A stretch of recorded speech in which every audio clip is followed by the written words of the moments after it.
नमस्कार दोस्तों, मैं डॉक्टर प्रियंका। आज हम बात करते हैं यूरिक एसिड के बारे में। यूरिक एसिड हमारे शरीर का वो वेस्ट प्रोडक्ट है जिसके बढ़ने के कारण हमारे शरीर में कई तरह की समस्याएं उत्पन्न हो जाती हैं। पर कई लोग अपनी अज्ञानता के कारण इस चीज़ को परख नहीं पाते हैं कि ये यूरिक एसिड बढ़ने के कारण उनके शरीर में ये लक्षण दिखाई दे रहे हैं। तो आज हम उन्हीं लक्षणों की बात करेंगे जिससे हमें पता लगे कि ये यूरिक एसिड के बढ़ने की निशानी है। तो इसके साथ साथ दोस्तों हम बात करेंगे आज यूरिक एसिड का नॉर्मल लेवल कितना होता है, कि नॉर्मल रेंज कितनी है उसकी, कि जिससे हम परख पाएँ कि ये नॉर्मल रेंज इतनी यूरिक एसिड की नॉर्मल है। अगर इससे बढ़ के अगर हमारे शरीर में यूरिक एसिड है तो वो खतरे की निशानी है। तो बिना किसी देरी के हम बात करते हैं इसके लक्षणों के बारे में। बट उससे पहले अगर आप मेरे चैनल पर नए हैं तो चैनल को सब्सक्राइब करिए, लाइक करिए, और अगर बेल आइकन आपने अब तक प्रेस नहीं किया तो उसको भी प्रेस करिए ताकि मेरी हर वीडियो का नोटिफिकेशन सबसे पहले आपके पास आए। तो बिना किसी देरी के स्टार्ट करते हैं, इसके लक्षणों के बारे में बात करते हैं। तो दोस्तों, यूरिक एसिड बढ़ने के लक्षणों में सबसे पहले आता है कि आपको जोड़ों में दर्द होने लगेगा। वो चाहे घुटनों का हो, घुटनों का दर्द हो, या पैर की उंगलियों में, या हाथ की उंगलियों में, या एंकल जिसको बोलते हैं, टखने जिसको बोलते हैं, उनमें दर्द हो, या पैर के तलवों में दर्द हो। तो ये सब लक्षण यूरिक एसिड के बढ़ने के लक्षण होते हैं। और कई बार हमें जोड़ों में स्वेलिंग भी देखने को मिलती है। वो इस कारण मिलती है कि जो यूरिक एसिड के क्रिस्टल्स होते हैं वो जॉइंट्स में जाके जमा हो जाते हैं और वहाँ के जॉइंट्स को इरिटेट करने लग जाते हैं, जिसके कारण स्वेलिंग आ जाती है, जिसको हम गाउट का नाम भी दे देते हैं। तो ये सब लक्षण हमें देखने को मिलते हैं। इसके साथ साथ यूटीआई की प्रॉब्लम होती है कि जिसको बार बार पेशाब का इन्फेक्शन हो रहा है, पेशाब में जलन हो रहा है, ये सब दिक्कत हो रही है, तो वो भी यूरिक एसिड के बढ़ने के लक्षण होते हैं। इसके साथ साथ जिनको यूरिक एसिड बढ़ रहा होता है उनमें किडनी स्टोन भी हमें आमतौर में देखने को मिलती है। तो अगर किसी को बार बार किडनी स्टोन हो रही है तो उसको भी अपने एक बार यूरिक एसिड लेवल चेक करवाना चाहिए। और इसके साथ साथ दोस्तों, एक हमें जो सबसे मेन कॉमन है सिम्टम, वो है हमें जनरलाइज वीकनेस होगी।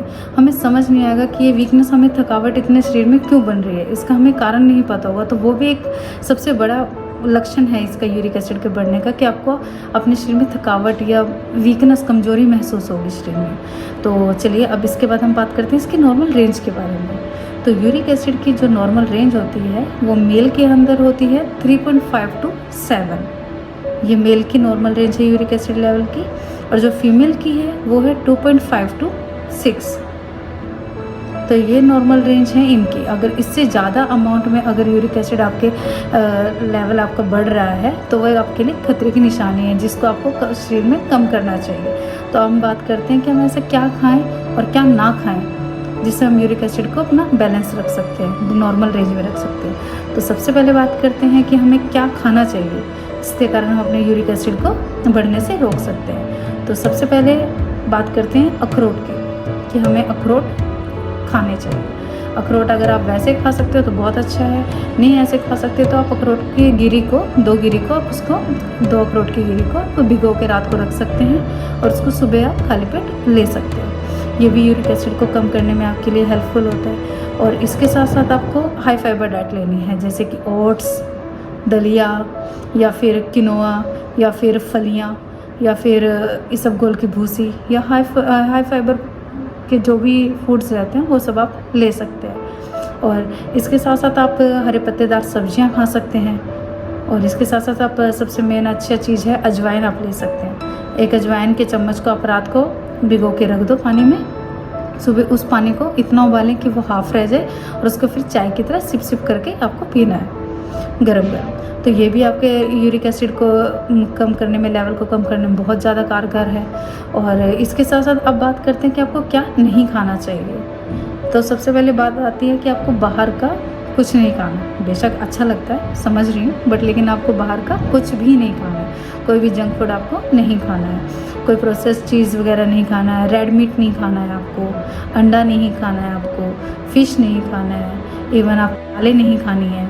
और इवन यूरिक एसिड के पेशेंट को चावल के लिए मना किया जाता है, तो चावल भी आपको नहीं खाना है। बाकी आप खाइए ना, पत्तेदार सब्जियां खाइए, आप हाई फाइबर प्रोटीन्स की डाइट जो रहती हैं वो सब खाइए आप अच्छे से।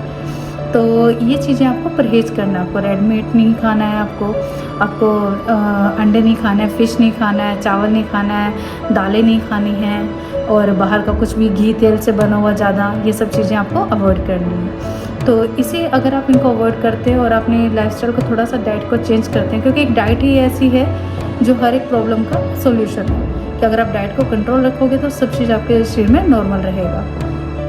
तो ये सब चीज़ें हैं जिससे आपको पता लगेगा कि हाँ आपको क्या खाना है और क्या नहीं खाना है। तो अगर आपको ये वीडियो पसंद आए तो लाइक शेयर और सब्सक्राइब करिए, जिससे मुझे और मोटिवेशन मिले आपके लिए कोई अच्छी अच्छी चीज़ें आपके साथ डिस्कस करने के लिए, आपको बताने के लिए।